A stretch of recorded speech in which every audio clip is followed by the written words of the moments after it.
Bienvenue à ce résumé de la deuxième étape du Tour de Beauce 2017 avec moi Guy Napper-Frenette. Bonjour Guy. Bonjour Jérôme. Ça va bien? Alors une étape aujourd'hui remplie d'action. Effectivement, c'est une étape aujourd'hui où les grands noms, les têtes d'affiche avaient une chance de démontrer leur force après l'erreur tactique d'hier du peloton. Donc on recommence à zéro aujourd'hui pour ces têtes d'affiche-là et il y a quelques joueurs qui en ont profité de l'occasion.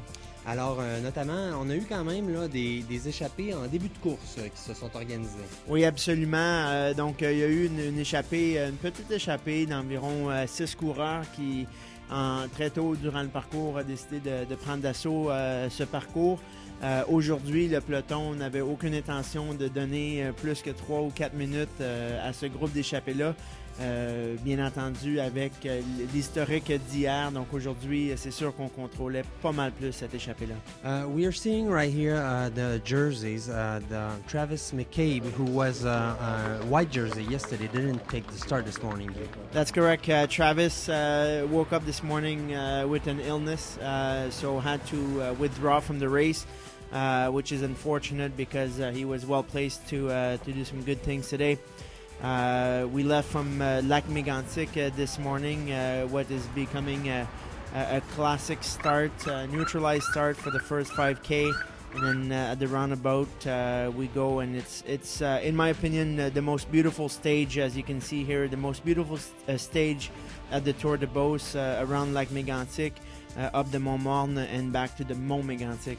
Alors, l'étape mythique aujourd'hui est donc la formation Rally qui détenait le maillot jaune avec son coureur, rappelle-moi Guy, le coureur qui portait le maillot jaune. C'est Silver Pro Cycling, Émile Jean, aujourd'hui qui portait le maillot jaune, le vainqueur de l'étape d'hier. Donc, c'était un défi de taille aujourd'hui pour Silver, surtout pour Émile, qui n'est pas un grimpeur naturel, un jeune coureur qui a encore beaucoup à apprendre. Donc, pour Émile, c'était un gros défi. Et je crois que le plan de match de l'équipe aujourd'hui n'était pas nécessairement de défendre, mais d'aller encore une fois pour une victoire d'étape avec un de leurs joueurs. Ben, en fait, on a joué la carte de Nigel Elsey aujourd'hui chez Silver. Oui, effectivement, Nigel Elsey, who is a very, very strong rider. He's going to be blooming in the next few years. He's going to have a beautiful career. And he was assigned today to win the KOM jersey. On parlait d'Émile Jean, on a vu sur les images là, tout à l'heure qu'il était tiré par la voiture de l'équipe, donc il avait été victime d'une crevaison. Et justement ici, les coureurs qui traversent une section en gravelle, donc c'était quand même là, ici un peu technique là, avec ça. Oui, effectivement. Alors là, on les voit la première montée du Mont-Morne. On sent que l'échappée ici avait environ 1 minute d'avance sur le reste du peloton. Et comme qu'on vient de voir, Nigel Elsey qui fait son attaque pour aller chercher le plus de points du Grand Prix de la montagne possible. Alors donc oui, 2 montées du Mont-Morne. Éventuellement, que s'est-il passé, Guy, avec cette échappée? Donc le peloton a profité de la deuxième ascension du Mont-Morne pour aller rechercher l'échappée, la première échappée de la journée. Ça a été un peloton regroupé en quittant le circuit de Mont-Morne. Et dès le retour vers le Mont-Mégantic, avec environ une quarantaine de kilomètres à faire, une deuxième échappée est partie avec Robin Carpenter et Matteo Dalsin de Rally Cycling. Donc une échappée qui, encore une fois, était très contrôlée du peloton. On n'a pas laissé plus que 3 minutes à ce groupe-là. So Dalsin and Carpenter were really the animators of the end of the race. Can you talk to us about that? Yes, definitely. Matteo Dalsin of Rally Cycling and Robin Carpenter of Holoweski decided to attack that breakaway pretty close to the turnoff to Mont-Mégantic. I think both were feeling quite comfortable at that stage. It became a two-man show. As we can see that turnoff here, it became a two-man show, and Dalsin today had really, really strong legs. Oui, on peut dire que vraiment c'est le coureur de l'équipe Rally, là, donc le natif d'Ottawa, si je ne m'abuse, donc Dalsin qui avait les meilleures cartouches aujourd'hui. Effectivement, alors Matteo Dalsin aujourd'hui qui Voilà qui vient lancer son attaque de l'échappée.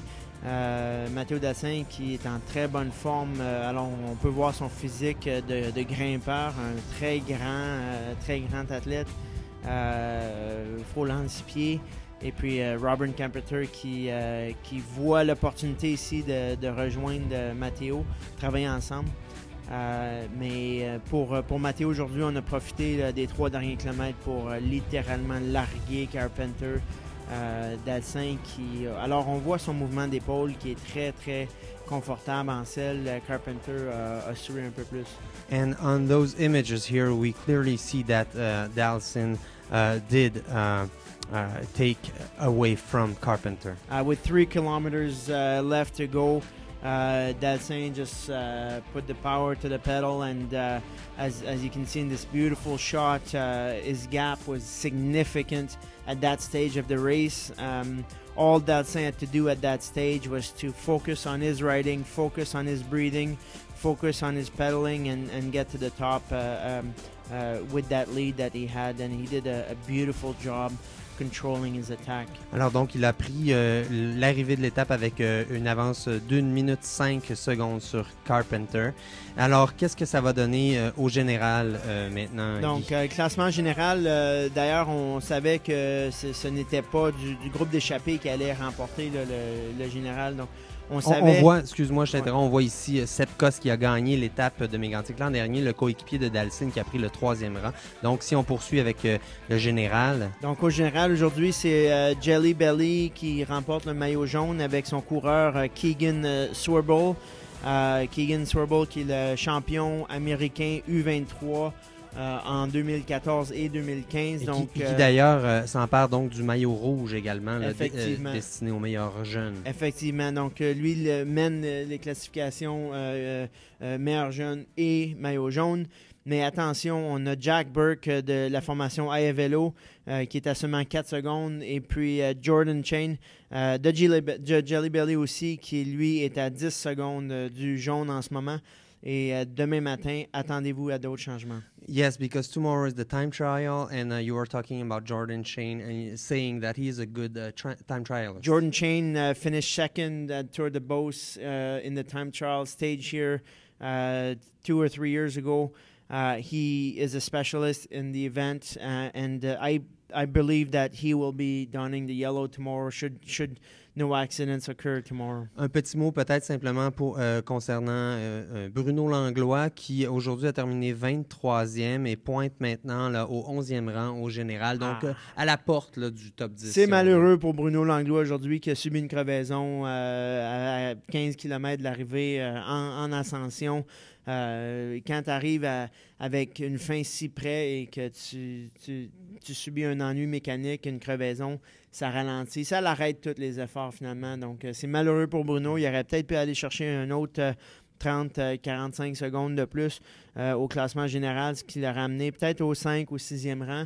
Mais Bruno qui ne lâchera pas jusqu'à la toute fin à Saint-Georges. Donc, encore peut-être un potentiel vainqueur d'étape. Demain, ce sont 2 étapes. Nous avons parlé donc du contre-la-montre, mais il y aura également une étape de 77 km au départ de Saint-Georges et qui passera par Saint-Martin pour revenir dans le secteur Jersey Mills de Saint-Georges. Une étape là, bien prisée des coureurs qu'on avait vu l'an dernier pour la première fois, cette étape. Oui, c'est une très belle étape et celui qui portera le jaune au départ de cette étape-là va sûrement se rendre en jaune jusqu'à l'étape ultime dimanche.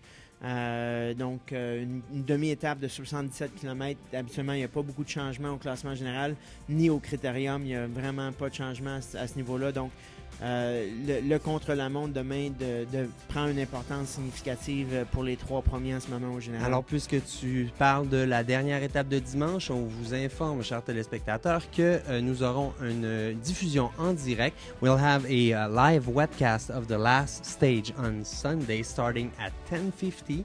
You just have to go to the Tour's website to get on the feed. Et alors, on invite tout le monde donc pour la dernière étape dimanche. Si vous ne pouvez être des nôtres, donc d'aller syntoniser les ondes de Tour de Beauce TV via le www.tourdebeauce.com. Alors, merci Guy, à demain. Merci beaucoup encore.